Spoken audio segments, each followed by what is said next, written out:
Isang magandang araw po sa inyong lahat. In this video, since I have been posting about dual battery systems and DCDC chargers, I'll try to explain this to you in more detail. Because the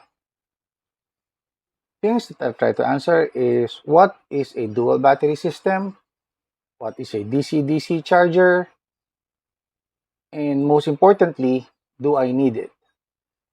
Okay, so if you indulge me, let's go into the details. First, what is a dual battery system? As the name implies, in a dual battery system, the vehicle has a second battery. Aside from the starter battery that you have on your engine bay, in a dual battery system, there is a secondary battery. It could be a single battery, it could be an array of batteries. I've seen videos on YouTube on big RVs, the mobile homes. They have about 8 battery packs as their secondary battery source with crazy big capacities, 20 kilowatt hour capacities. So this enables your vehicle alternator to recharge your battery when the engine is running. In a dual battery system, marami pong ginagamit. The previous is what they call the battery isolators. So basically, it is a line that connects your starter battery to your secondary battery. And there's a cut-off switch to disengage both. But in a battery isolator system, marami po kasing challenges doon. One of them is the two batteries has to be of the same capacity, preferably of the same age. And marami po siyang disadvantage like this disconnect switch. If it's manual, if you forget to turn it off and the engine is off, there's most likely that you are going to drain your starter battery when you're using your secondary battery, leaving you stranded. You won't be able to start your engine. So yun po yung mga challenges ng old technology. The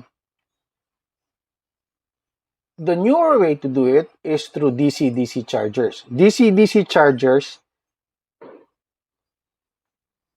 similar to a battery isolator, it connects to your starter battery and your secondary battery.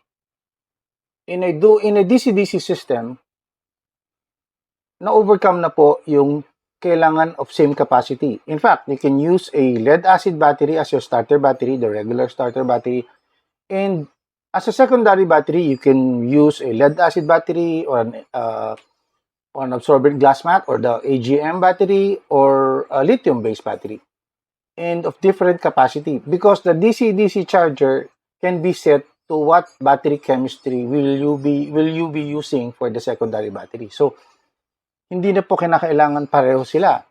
And that's the very big advantage over the old technology. And DC-DC chargers has an engine sensor that it can detect if the engine is running, the alternator is producing current, it will charge the battery. But the moment the engine is turned off, the alternator stops producing current, it automatically disconnects your main battery to your secondary battery, preventing you from draining your starter battery. So automatic na po yun. So most DC-DC chargers have that. DC-DC charger from CTEC to Renogy to Victron, and I've seen a new one from SRNE. The MD series has a DC-DC feature. What I have here, this is an old model Renogy. This is mine. This is a 20 ampere DC-DC charger. And this is the DC-DC cabling kit. So, simple lang po yung wiring niya. You just connect this to your main starter battery. And meron na po siyang fuse. And you connect it from dun sa input side ng DC-DC. And ito, diretso na siya sa Anderson nung this one. This connects to the Anderson of the Powerhouse.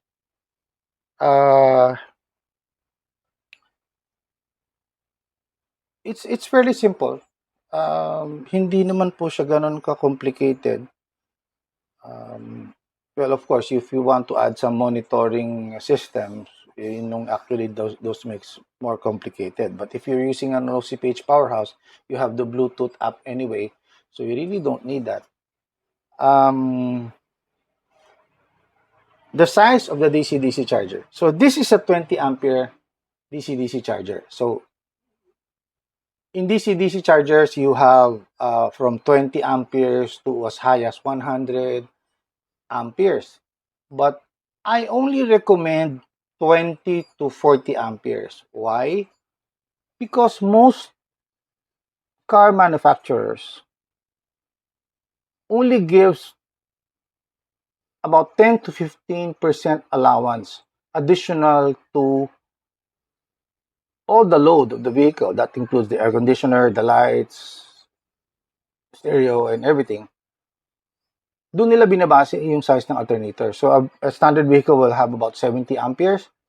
So you only have about 10 to 15% allowance. All of these things are running. So if you add a 100 ampere DC-DC, even a 50 ampere DC-DC, if all the accessories are running, baka hindi po yung sapat to provide enough power to charge the battery. And you most probably overloading your alternator, and most probably before even ma-full charge yung battery mo, you're most probably going to burn out your stock alternator. So if you are going to use a big DC-DC, might as well upgrade your alternator to a 150 ampere or even a bigger one, 250. But that is a little costly. So if you are going to use a stock alternator, it's best to use a 20 ampere or 40 ampere DC-DC charger. And believe me, even a 20 ampere DC-DC charger, in just a few hours of driving, you'll be probably topping up or fully charging your battery. You really don't need the big ones. The big DC-DC chargers, you usually find this in big mobile homes in RVs kasi they use the vehicle differently from us overlanders and the rigs.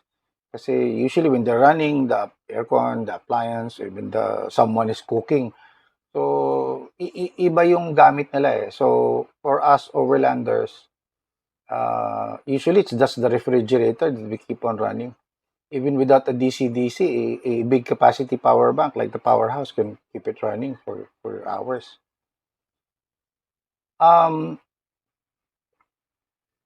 Next is the big question. Do I need it? Okay. If you are the type of overlander or camper that stays off-grid for more than 3 days, if you are the type of overlander camper who camp like multi-day, multi-location, what I mean is on the first day you camp in one place, maybe a night or two, then travel again to another location and stay there another few days off-grid. So they use a DC-DC charger. So when they transfer, when they're moving, they recharge the battery. But if you are a weekend camper, just like myself, I camp 3 days, 2 nights at most. Friday, Saturday morning pa, and I'm heading home by Sunday afternoon or Monday morning. Maybe you don't need a DC-DC charger. Maybe what you need is a big capacity power supply, like a 280 ampere hour, 3,500 watt hour. When I camp, usually 3 days, 2 nights, I use a portable refrigerator, a couple of fans, mobile phone charging, maybe projector, Starlink. The 3,500 watt hour is more than enough. Sometimes on my way home, the refrigerator is still running until Monday morning. Tamad ako mag-discarga. So, maabot pa ng Monday morning, the next morning, bago ko siya tanggalin sa truck, and the ref is still running. So my suggestion is before you jump in and go to a full DC-DC system, you try out a big capacity power bank first. And if you think that the capacity, you need more energy and you need to be able to recharge your battery off grid, and then by all means have a DC-DC charger installed. You can easily add that on your setup.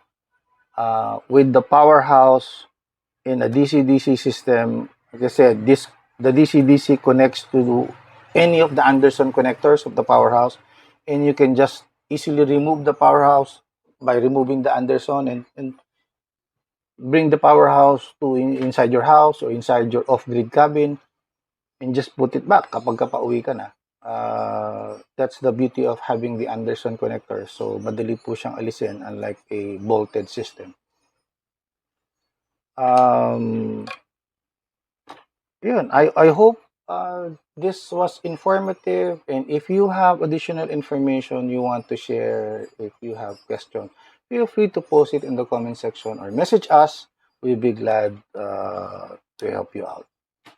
So that's all for now. Thank you very much and keep safe.